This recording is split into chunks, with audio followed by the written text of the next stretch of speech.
குறைந்த காற்றழுத்த தாழ்வு மண்டலம் உருவானதுனால கன்னியாகுமரி மாவட்டத்தில் நடந்த 2 முக்கியமான நிகழ்வுகளை நான் பார்த்ததை உங்கள் கூட ஷேர் பண்ணுறேன். இன்றைக்கி நான் பார்த்த ஃபஸ்ட் இன்சிடெண்ட் அதை ஃபஸ்ட்டு நான் உங்கள் கூட ஷேர் பண்ணுறேன். இதில் இந்த இன்சிடெண்ட்டை பார்க்கும்போது எனக்கு ஞாபகம் வந்த ஒரு விஷயம் என்னென்னா, நம்ம ஒரு தமிழ் சினிமாவில் ஒரு பாட்டு உண்டு.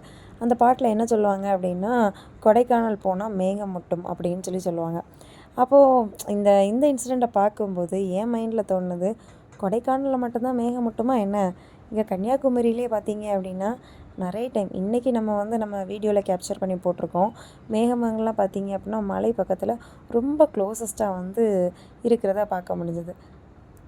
கொடைக்கானல் போலே கன்னியாகுமரி மாவட்டத்துக்குள்ளேயும் சில பிளேசஸ் இருக்க தான் செய்யுது.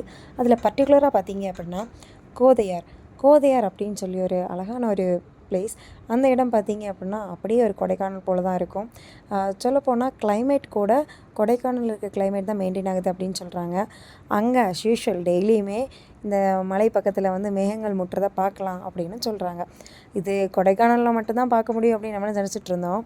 ஆனால் கன்னியாகுமரிக்குள்ளேயும் இந்த கோதையாரில் பார்க்கலாம். இது மட்டும் இல்லாமல் இன்னும் சில இடங்களில் இந்த மலைக்கு பக்கத்தில் மேகங்கள் முட்டி போகிறத நம்மளால் பார்க்க முடியும். இது நான் அடிக்கடி பார்த்துருக்கேன். பட் வீடியோவாக இன்றைக்கி தான் ஃபஸ்ட் டைம் கேப்சர் பண்ணேன். ஸோ அதை கேப்சர் பண்ணது மட்டும் இல்லாமல் எல்லோரும் பார்க்கணும், கன்னியாகுமரிக்குள்ளே இப்படியும் இருக்குது அப்படிங்கிறத பார்க்கணும் அப்படிங்கிறதுக்காக நான் ஷேர் பண்ணேன். சரி, செகண்ட் இன்சிடெண்ட் போகலாமா? இந்த இன்சிடெண்ட்டை நீங்கள் எல்லாருமே பார்த்துருப்பீங்க. மேகம் அதை தவிர்த்து வேறு ஒரு விஷயம் நான் பேசிகிட்டு இருக்கும்போது வீடியோவில் ப்ளே ஆகிட்டு இருந்து என்ன அப்படின்னு யோசிக்கிறீங்களா? சரி, ஒரு செகண்ட் யோசிச்சு பாருங்கள். கண்டுபிடிச்சிட்டிங்களா? சரி, கண்டுபிடிக்கல அப்படின்னா நான் சொல்கிறேன். நான் பார்த்த செகண்ட் இன்சிடெண்ட் என்ன அப்படின்னா, இந்த வானவில் உருவாச்சு. அதாவது இந்த வீடியோவில் நம்ம ப்ளே ஆகும்போதே வானவில் பண்ணியிருந்தோம். இப்போ இங்கேயே பாருங்கள், அந்த வானவில் நான் பார்க்கும்போது ஒரு சைட்லேருந்து இனியொரு சைடுக்கு அப்படி ஒரு ஹாஃப் சர்க்கிள் ஷேப்லேயே இந்த வானவில் எப்படி இருந்ததுன்னா அழகாக உருவாயிருந்து. பட் என்னால் அந்த ஒரு ஹாஃப் சர்க்கிள் இதை ஃபோட்டோவாக எடுக்கிறதுக்கான ஆப்ஷன் இல்லை. ஏன்னா அது பயங்கர பெருசாக இருந்தது.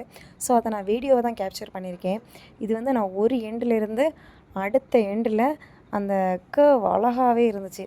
அது ஒரு ஃபென்டாஸ்டிக்கான லுக். இது கிட்டத்தட்ட அப்ராக்சிமேஷனாக ஒரு 3:30-4 மணி அந்த டைமில் தான் இந்த வீடியோ நான் எடுத்தது. ரொம்ப அழகாக இருந்துச்சு. ஸோ அப்போது இதையும் நான் உங்கள் கூட ஷேர் பண்ணிக்கணும் அப்படின்னு ஆசைப்பட்டேன். ஸோ அதனால தான் உங்கள்கிட்ட ஷேர் பண்ணுறேன். இல்லையே பாருங்களேன், அது ஒரு எண்டில் அது போய் அந்த வானவில் உருவாகிறது கரெக்டாக உங்களுக்கு தெரியும். அதே போல் இது எண்ட் ஆகிறது பார்த்தீங்க அப்படின்னா இனியொரு சைடு அப்படி ஒரு பார்க்கும்போது இந்த வீடியோவில் பார்க்குறப்போ அவ்வளோத்துக்கு பியூட்டிஃபுல்லாக தெரியுதான்னு தெரியல. பட் நான் டைரெக்டாக எக்ஸ்பீரியன்ஸ் பண்ணும்போது ரியலி ரொம்ப ஒரு ஃபென்டாஸ்டிக்காக இருந்துச்சு. வானவில்ல 7 கலர்ஸ் இருக்கும். இது என்னென்ன கலர் அப்படிங்கிறத உங்களுக்கு தெரியும் அப்படின்னா கீழே கமெண்ட் பண்ணுங்கள். இந்த வீடியோ உங்களுக்கு பிடிச்சிருந்தனா லைக் பண்ணுங்கள், ஷேர் பண்ணுங்கள், கமெண்ட் பண்ணுங்கள்.